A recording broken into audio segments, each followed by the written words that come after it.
이 소득이라는 거는 이렇게 네 가지 영리성, 그리고 독립성, 또 계속성, 반복성의 성격이 있는 걸 사업소득이라고 해요. 영리를 목적으로 사업을 해야 하고요. 또 자기의 계산과 책임 아래 독립적으로 사업을 해야 합니다. 또한 일시적이거나 일회성이 있는 건 이 사업소득을 보지 않아요. 그렇다면은 이렇게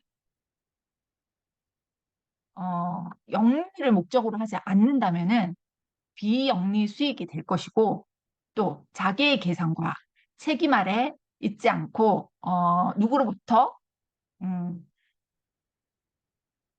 어떠한 그 독립적이지 않고 지배를 받거나 아니면 거기에 종속되어 있다 그러면은 근로소득으로 보아집니다. 또한 계속적이거나 반복적이지 않다면은 일시적이고 일회적인 기타 소득으로 보기 때문에 실질에 따라서 판단을 해야 된다는 문제점이 있습니다. 자, 여기에서 이제 사업소득의 범위에 대해서 개괄적으로 한번 쭉 훑어볼 거예요. 오늘은 사업소득의 범위는 이 소득세법에 특별한 규정이 있는 경우를 제외하고는 다 이 통계법에 따라 통계청장이 고시하고 있는 한국 표준산업 분류를 기준으로 하고 있습니다. 다양한 종류의 그 사업소득이 발생을 하는데요. 광업, 농업, 제조업 이렇게 있는데 여기 농업 중에도 이 재배업 중 곡물, 기타, 식량, 작물 재배업은 제외한다고 되어 있는데 이거는 이제 농업 중에는 비과세 되는 소득이 있어요. 그 부분을 이제 따로 보기 때문에 여기 사업소득에서 제외를 한다고 얘기를 하고 있는 거예요. 이 제조업 같은 경우에는요, 그 제조업은 어, 공장을, 공장 설비를 갖추고 제조 설비를 갖추어야만 제조업을 할 수 있는 건 아니에요.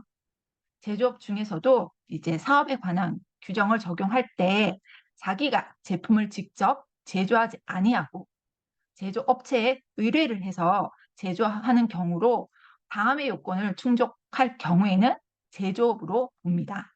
어떤 요건을 충족해야 되는지 볼게요. 자, 생산할 제품을 직접 기획하고 또 제작하고 디자인 등을 하- 해야 되고요. 또 그 제품을 본인의 자기 명의로 제조를 해야 됩니다.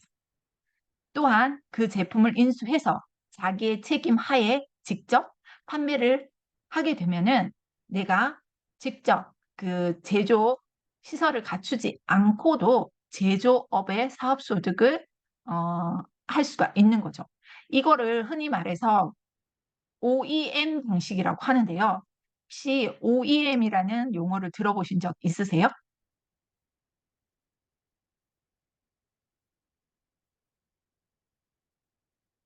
처음 들으세요?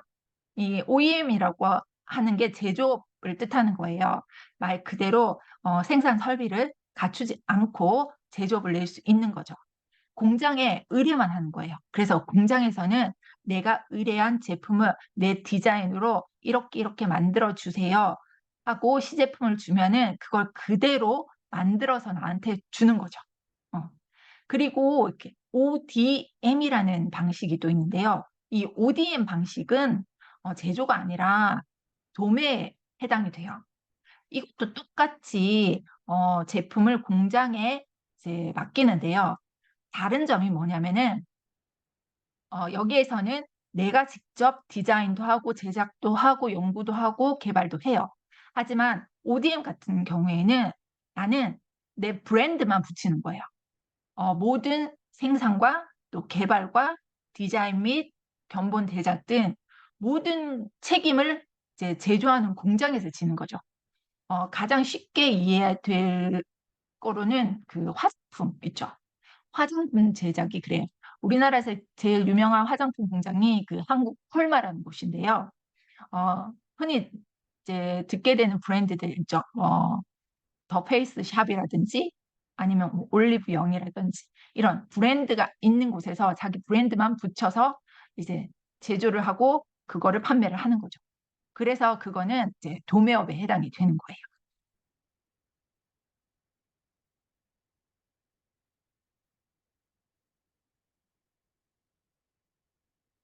그리고 뭐 이런 전기 가스라든지 아니면 수도, 폐기 처리 또는 건설업, 또 도매와 소매업 등에서 발생하는 소득들이 있어요. 가장 많은 거는 아마 도매와 소매업일 거예요.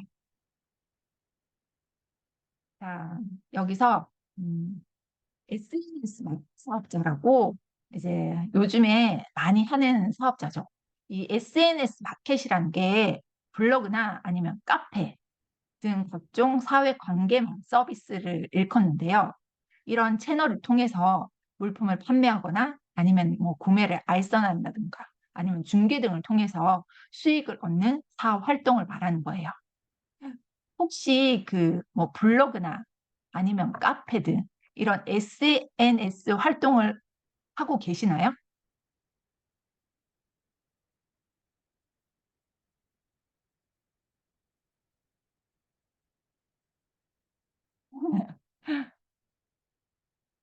아, 준비 중이세요?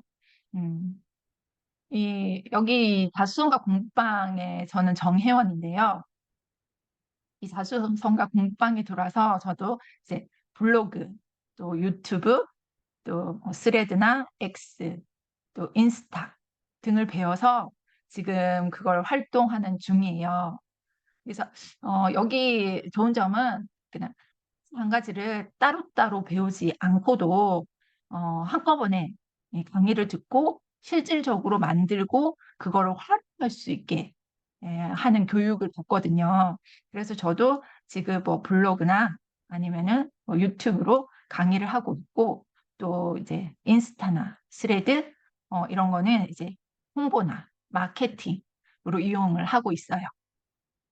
그래서 요즘에는 뭐 1인 1 미디어 시대라고도 하잖아요. 그래서 이제 요즘에는 그 미래 사회에서는 그 인터넷 온라인상에 나의 브랜딩이나 내 명함이 없으면은 성장할 수 없다는 말이 있기도 하죠.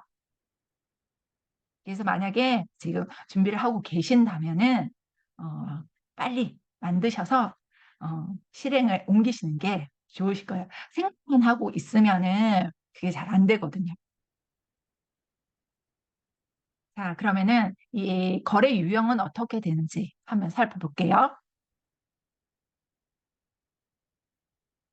SNS 마켓은 재화 등을 매입해서 판매하거나 상품을 홍보하고 또 그 다양한 판매함으로써 발생하는 수수료 등을 받는 수입이 생깁니다. 블로그나 카페 등을 운용해서 그 홍보성 게시글에 따른 원고료나 아니면은 배너 광고를 게재했을 때 그 광고료를 받겠죠. 또 오프라인 사업장을 가진 사업자가 이 온라인 판매 채널로 블로그 등 이용해서 물품을 홍보하고 판매를 할 수도 있습니다. 또한 이 개인이 소규모로 그 SNS 등을 통해서 자기 물품을 판매하거나 또는 구매 대행 등의 서비스를 제공할 수도 있겠죠. 또는 제조업자나 이 도매업자를 의뢰를 받아서 이 SNS를 통해서 상품 정보를 제공하고 수수료를 취하는 일련의 사업소득을 발생시킬 수가 있습니다. 이 SNS 사업자 등록을 낼 때는요, 보시면 525104라는 법정 코드를 따게 됩니다. 이게 한국산업표준분류표에 의해서 구분이 되는 코드고요. 새로 생겼어요. 왜냐하면 이렇게 신종 사업자가 나오게 되면은 기존에 쓰던 그 사업자 등록번호 코드를 사용하기에 적합하지 않을 경우가 많기 때문에 이렇게 새로운 코드가 계속 생성이 돼요. 왜냐하면 이 코드마다 세분류, 세세분류로 들어가면은 어, 나중에 배우실 건데 단순 경비율이라든지 아니면 기준 경비율 중에서 약간 차이가 있어요. 그래서 이 소득세에 영향을 줍니다. 그래서 이렇게 코드는 굉장히 중요하다. 그리고 이 코드가 중요한 이유는 어, 최초 창업 감면을 받는다든지 아니면 청년 창업 감면을 받을 때 이 코드가 해당이 되어야만 감면을 받을 수가 있는 거거든요. 그 감면 같은 경우에는 5년 동안 최대 100%까지 감면이 되니까 아주 큰 감면이거든요. 이렇게 코드 번호가 주어지고요. 여기 보시면 세 분류에서 판매업이라고 동일하게 되어 있죠. 하지만 세세 분류로 들어가게 되면 이 SNS 마켓 같은 경우에는 525104, 블로그, 카페 등 각종 사회 관계망을 통해서 물품 또는 구매 알선, 중개 등을 통해 수익을 얻는 산업 활동을 말합니다.